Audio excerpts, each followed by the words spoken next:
आप सभी का आज के इस वीडियो में स्वागत है।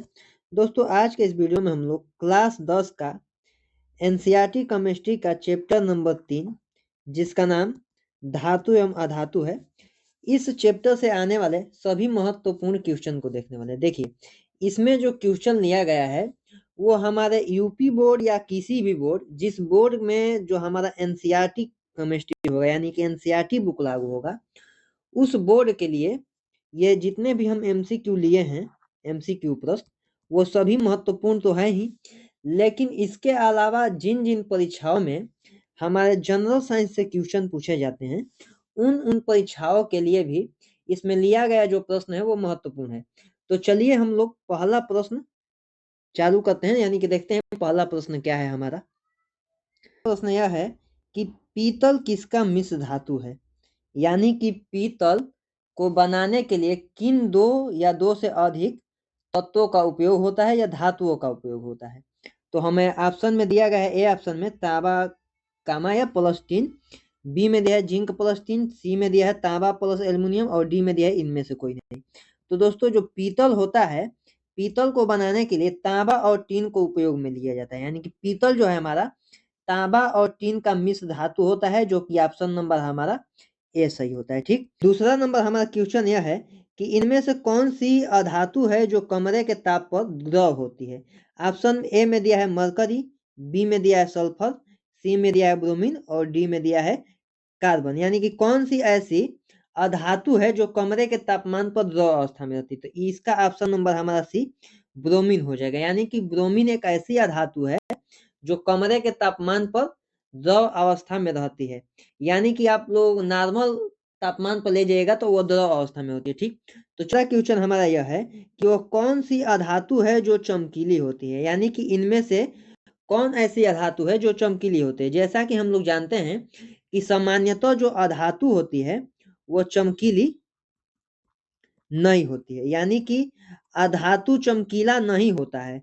धातु का जैसे अधातु का गुण आप लोगों से पूछा जाए या धातु का, तो हम लोग यही ना बताते हैं कि धातु उसे कहते हैं जो इलेक्ट्रॉन मतलब देता है, जिसे पीटने पर वो पतला परत बन, यानी कि आघात वह देता होता है, उसमें तन्यता होता है तथा धातु चमकीली होती है। और अधातु, अधातु उसे कहते हैं जो आघात व देता नहीं होता है, जिसमें तन्यता नहीं होता है, और सबसे महत्वपूर्ण वह चमकीली नहीं होती है। तो एक ऐसी अधातु कौन सी है, यानी कि जो अपवाद ऐसा कौन सा है अधातु का जो चमकीला होता है। ऑप्शन नंबर ए में दिया है आयोडीन, बी में दिया है सल्फर, सी में दिया है सीजियम और डी में दिया है फास्फोरस।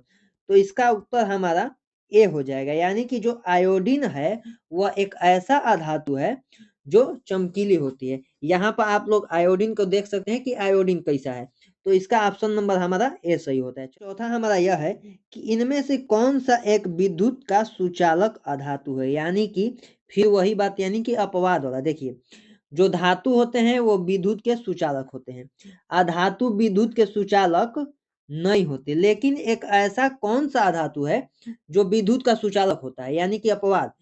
ए में दिया है आयोडीन, बी में दिया है सल्फर, सी में दिया है ग्रेफाइट और डी में दिया है गया हीरा।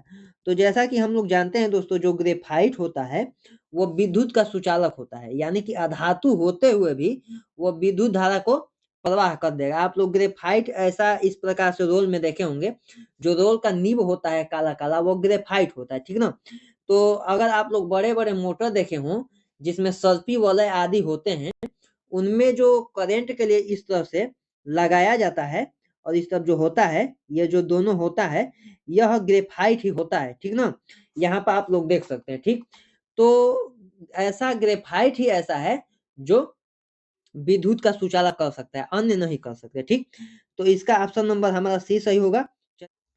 तो पांचवा क्वेश्चन हमारा यह है कि आयनिक यौगिक इनमें से किसमें घुलनशील होते हैं, यानी कि आयनिक यौगिक पहले समझ लिया कैसा होता है, मतलब क्या होता है। देखिए ऐसा यौगिक जिसमें जो जिसको किसी में घोलने पर घुल जाता है वो आयनिक यौगिक होता है।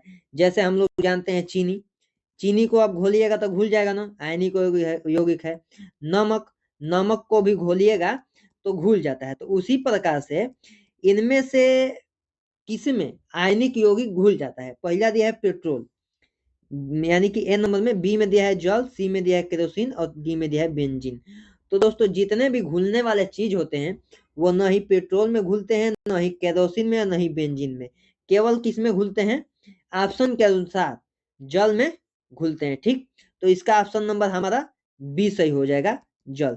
चलिए देखिए 6 नंबर हमारा क्वेश्चन यह है कि विद्युत तारों के वेल्डिंग के लिए इनमें से किस मिश्र धातु का उपयोग किया जाता है। जैसा कि आप लोग कभी ना कभी देखे होंगे, मान लीजिए किसी में आपको तार जोड़ना होता है तो इस प्रकार से कुछ तार होता है और सोल्डर मतलब सोल्डिंग हम लोग अपने भाषा में कहते हैं। ठीक, यानी कि उससे जोड़ा जाता है। तो उसी प्रकार से पूछा गया है कि विद्युत तारों के वेल्डिंग के लिए इनमें से किस मिश्र धातु का उपयोग करते हैं। ए में दिया है पीतल, बी में दिया है कांसा, सी में दिया है सोल्डर और डी में दिया है लोहा। तो जैसा कि हम पहले ही बता दिए थे कि जो यहाँ पर आप लोग देख सकते हैं, ऐसे इस प्रकार से जो तार जोड़ा जाता है उसमें जो छोटा पतला तार होता है उसको सोल्डर कहते हैं। ठीक ना, और जो उसको जोड़ा जाता है तो उसको सोल्डिंग कहते हैं। तो विद्युत तारों के जोड़ने के लिए हम लोग ऑप्शन नंबर सी में दिया है सोल्डर का उपयोग करते हैं, यानी कि इसका उत्तर हमारा सोल्डर ऑप्शन नंबर सी हो जाएगा। चलिए हम लोग 7 नंबर क्वेश्चन देखते हैं। तो 7 नंबर हमारा क्वेश्चन यह है कि इनमें से कौन सा धातु को चाकू से आसानी से काटा जा सकता है। यानी कि देखिए जो धातु होते हैं, धातु का यही एक गुण होता है कि धातु बहुत कठोर होते हैं। तो कठोर होते हैं तो उनको काटने में मतलब काटने को तो काट देंगे, लेकिन देखिए आसानी से चाकू से काटा जा सके, एकदम मतलब धीरे से काटे और कट जाए, जो कि हमारा धातु का यह गुण नहीं होता है।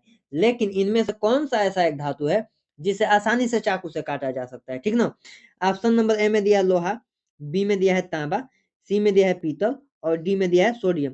तो दोस्तों जो हमारा धातु सोडियम है इसको हम बहुत ही आसानी से चाकू से काट सकते हैं। अन्य धातुओं को काटा नहीं जा सकता, क्योंकि अन्य जो धातु होते हैं वो बहुत ही कठोर होते हैं, उनको काटने के लिए मतलब बहुत बल बहुत मेहनत लगे। लेकिन सोडियम जो है उसको आसानी से एकदम चाकू से काट सकते हैं। आप लोग देख सकते हैं सोडियम कुछ इस प्रकार का होता है। ठीक, चलिए हम लोग 8 नंबर क्वेश्चन को हल करते हैं। इसका ऑप्शन नंबर डी सोडियम था। 8 नंबर को हल करते हैं। ठीक, 8 नंबर हमारा प्रश्न यह दिया गया है कि निम्न में से किस धातु को मिट्टी के तेल में रखा जाता है। यानी कि ऑप्शन नंबर ए में दिया है सोना, बी में पीतल, सी में सोडियम और डी में लोहा। देखिए जो हमारा इसका उत्तर हो जाएगा वह हो जाएगा सोडियम। अब आप कहिएगा मतलब अन्य जैसे धातु है लोहा को हम इधर भी रख देते हैं, लेकिन सोडियम को क्यों मिट्टी का तेल में ही रखा जाता है। तो देखिए दोस्तों जो सोडियम होता है वो काफी जैसे जो सक्रियता श्रेणी है उसमें बहुत ही ऊपर आता है, यानी कि दूसरे स्थान पे आता है। यानी कि सोडियम जो होता है वो बहुत ही रिएक्टिव टाइप का होता है, यानी कि उसका सक्रियता श्रेणी में दूसरे नंबर पर आने का मतलब यह है कि यह बहुत ही ज्यादा सक्रिय होता है। यानी कि आप इसको हवा में रख दीजिएगा तो यह वायु से क्रिया करके क्या करेगा, आग लगा लेगा। यानी कि वह वायु से बहुत जल्द ही क्रिया कर लेता है। इसीलिए वायु से बचाने के लिए और नमी से बचाने के लिए उसको मिट्टी के तेल में रखा जाता है। यानी कि सोडियम को मिट्टी के तेल में रखा जाता है। क्यों? क्योंकि ये हाईली रिएक्टिव टाइप का होता है। आप मतलब इस तरह पानी में या थोड़ा भी नमी पाएगा तो वो जल जाएगा। ठीक ना, धुआं फेंकने लगेगा, जलने लगेगा। ठीक ना, देखिए 9 नंबर हमारा क्वेश्चन यह है कि सोडियम के टुकड़े को पानी में डाल दे तो क्या होगा। अभी हम लोग आगे देखे थे कि नमी और हवा सोडियम से टच करेगा तो क्या हो जाता है। तो दिया है कि सोडियम के टुकड़े को पानी में डाल दे तो क्या होगा। देखिए ए में दिया है तैरता रहेगा, बी में दिया है डूब जाएगा, सी में दिया है तैरता हुआ जलने लगेगा, डी में दिया है कुछ नहीं होगा। यानी कि डाल दीजिए चुपचाप, कुछ होगा ही नहीं। तो दोस्तों इसका जो उत्तर हमारा है इसका हो जाएगा सी नंबर। जैसा कि हम लोग आगे ही पढ़े थे कि नमी थोड़ा भी नमी पाएगा तो वो जलने लगता है। यानी कि पानी में अगर खुद एकदम पानी में डाल दीजिएगा तो तैरता हुआ जलने लगेगा। ठीक, इसका ऑप्शन नंबर सी होता है। चलिए हम लोग 10 नंबर क्वेश्चन देखते हैं कि साधारण नमक का सूत्र क्या होता है। यानी कि जो हम लोग नमक खाते हैं, जो साधारण नमक होता है उसका सूत्र क्या होता है। ऑप्शन ए में दिया है NaNO3, बी में दिया है NaCl, सी में दिया है MgCl2 और डी में दिया है H2O। तो जैसा कि जानते हैं हम लोग कि साधारण जो नमक होता है उसका सूत्र NaCl, जो कि ऑप्शन नंबर बी में दिया है, सही हो जाएगा। ठीक, चलिए हम लोग 11 नंबर क्वेश्चन देखते हैं कि समुद्री जल में सर्वाधिक मात्रा में पाया जाने वाला लवण कौन है। यानी कि लवण है, यानी कि समुद्री जल में सब मतलब ऐसे तो बहुत चीज पाए जाते हैं, लेकिन सबसे अधिक मात्रा में लवण कौन पाया जाता है? ए में दिया है सोडियम क्लोराइड, बी में दिया है zinc sulphide, sorry zinc oxide, और सी में दिया है सोडियम कार्बोनेट, और डी में दिया है मैग्नीशियम ऑक्साइड। तो दोस्तों जैसा कि हम लोग जानते हैं कि समुद्र जल में सर्वाधिक मात्रा में जो लवण पाया जाता है उसका नाम है सोडियम क्लोराइड, यानी कि NaCl। ठीक, इसका ऑप्शन नंबर ए सही हो जाएगा। चलिए हम लोग 12 नंबर क्वेश्चन देखते हैं। 12 नंबर क्वेश्चन हमारा यह है कि आटे में खाने वाला सोडा क्यों मिलाया जाता है? जैसा कि दोस्तों कुछ पकता है आप लोग के घर तो देखे होंगे कि उसमें खाने वाला सोडा मिलाया जाता है, यानी कि उसको कहते हैं सोडियम बाइकार्बोनेट मिलाया जाता है। क्यों मिलाया जाता है? ए में दिया है रोटी को स्वादिष्ट बनाने के लिए, बी में है गूंथने के लिए आसानी हो इसलिए, सी में है पानी कम लगने के लिए, और डी में है खाने वाला सोडा CO2 मुक्त करता है जिससे रोटी फूल जाती है। तो जैसा कि हम लोग जानते हैं दोस्तों कि गूंथने के लिए कोई तो मिलाएगा नहीं, और पानी का कमी है कहाँ हमारे पास कि पानी कम लगे इसके लिए मिलाएंगे, ये भी नहीं। स्वादिष्ट थोड़ा बहुत हो सकता है लेकिन स्वादिष्ट आंसर नहीं है। देखिए, आटे में खाने वाला सोडा इसलिए मिलाया जाता है ताकि वह ज्यादा से ज्यादा CO2 मुक्त कर सके और रोटी आसानी से फूले जिससे खाने में हमें अच्छा लगे। तो दिया है खाने वाला सोडा CO2 मुक्त करता है जिससे रोटी फूल जाती है, इसीलिए हम खाने वाला सोडा आटे में मिलाते हैं, यानी कि ऑप्शन नंबर इसका डी सही हो जाएगा। चलिए हम लोग 13 नंबर क्वेश्चन देखते हैं। 13 नंबर क्वेश्चन हमारा यह है कि पेट की अम्लीयता यानी कि गैस दूर करने के लिए किसका उपयोग करते हैं? यानी कि जब गैस आपको बन जाता है तो आप किसका उपयोग करते हैं? तो आप कहिएगा तो हम तो इनो का उपयोग करते हैं, लेकिन ऑप्शन में कहीं इनो है ही नहीं। तो चलिए इसमें देखते हैं क्या होगा। दिया है सोडियम क्लोराइड, बी में दिया है मिल्क ऑफ मैग्नीशिया, और सी में दिया है मैग्नीशियम हाइड्रोक्साइड, और डी में दिया है हाइड्रोक्लोरिकम। तो दोस्तों जो हम लोग पेट में गैस बन जाता है तो उसको दूर करने के लिए मिल्क ऑफ मैग्नीशिया का उपयोग करते हैं।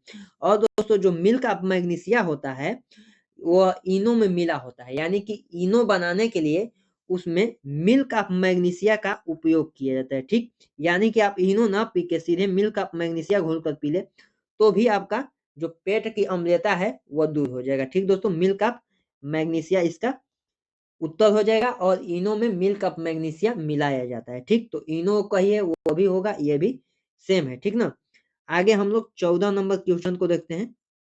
हमारा क्वेश्चन दिया है कि मिल्क ऑफ मैग्नीशिया होता है, यानी कि मिल्क ऑफ मैग्नीशिया क्या होता है, उसका रासायनिक सूत्र क्या होता है? ए में दिया मैग्नीशियम कार्बोनेट, यानी कि रासायनिक नाम, सूत्र नहीं। बी में दिया है सोडियम बाइकार्बोनेट, डी में दिया है मैग्नीशियम हाइड्रोक्साइड, और डी में दिया है इनमें से कोई नहीं। तो जैसा कि जानते हैं दोस्तों कि मिल्क ऑफ मैग्नीशिया का बात किया है तो मैग्नीशियम रहना तो जरूरी इसमें है ही नहीं, ये ऑप्शन पहले हट गया, ये भी हट गया। ऑप्शन बच रहा है हमारा ए और सी। तो दोस्तों इसमें से हमारा जो उत्तर हो जाएगा वो सी हो जाएगा, यानी कि मिल्क ऑफ मैग्नीशिया जो होता है वो मैग्नीशियम हाइड्रा ऑक्साइड होता है। ठीक, आप लोग समझ गए, यानी कि इसका हमारा option number C magnesium hydroxide सही हो जाएगा। चलिए हम लोग 15 नंबर क्वेश्चन देखते हैं। हमारा क्वेश्चन ये दिया है कि डबल रोटी बनाने में प्रयुक्त किए जाने वाले बेकिंग पाउडर होता है, यानी कि जो डबल रोटी समझ रहे हैं आप लोग, पाव रोटी जानते हैं ना, पाव रोटी ऐसा कुछ जो होते हैं डबल रोटी बनाने के लिए प्रयुक्त किए जाने वाले बेकिंग पाउडर होता है, यानी कि उसमें जो बेकिंग पाउडर मिलाया जाता है वह क्या होता है? ए में दिया है सोडियम कार्बोनेट, बी में दिया है सोडियम बाइकार्बोनेट, सी में दिया है सोडियम क्लोराइड, और डी में दिया है सोडियम सल्फेट। तो दोस्तों इसका हमारा option number B sodium bicarbonate हो जाएगा, क्योंकि यही खाने वाला सोडा का सूत्र होता है और वही मिलाया जाता है, उसी को हम लोग बेकिंग सोडा, खाने वाला सोडा, सोडियम बाइकार्बोनेट, या आप सूत्र जानते हैं NaHCO3, यह होता है। यह सब एक ही चीज है। अभी हम लोग आगे देखे थे कि आटे में ये था जो हमारा सोडियम बाइकार्बोनेट या खाने वाला सोडा या सोडा क्यों मिलाते हैं? इसलिए ताकि हमारा रोटी फूल सके। और आप लोग दोस्तों डबल रोटी देखिएगा तो कैसा एकदम फूला फूला रहता ना, तो इसीलिए मिलाते हैं कि वो अच्छा हो। ठीक ना, यानी कि इसका ऑप्शन नंबर हमारा बी हो जाएगा कि डबल रोटी में प्रयुक्त किए जाने वाले बेकिंग पाउडर होता है तो सोडियम बाइकार्बोनेट होता है। अब दोस्तों अगर आप लोगों को यह वीडियो पसंद आया हो, अगर आप लोगों को लग रहा हो कि यह ट्यूशन उपयोगी है, तो हमारे चैनल को सब्सक्राइब और वीडियो को लाइक ज़रूर करें।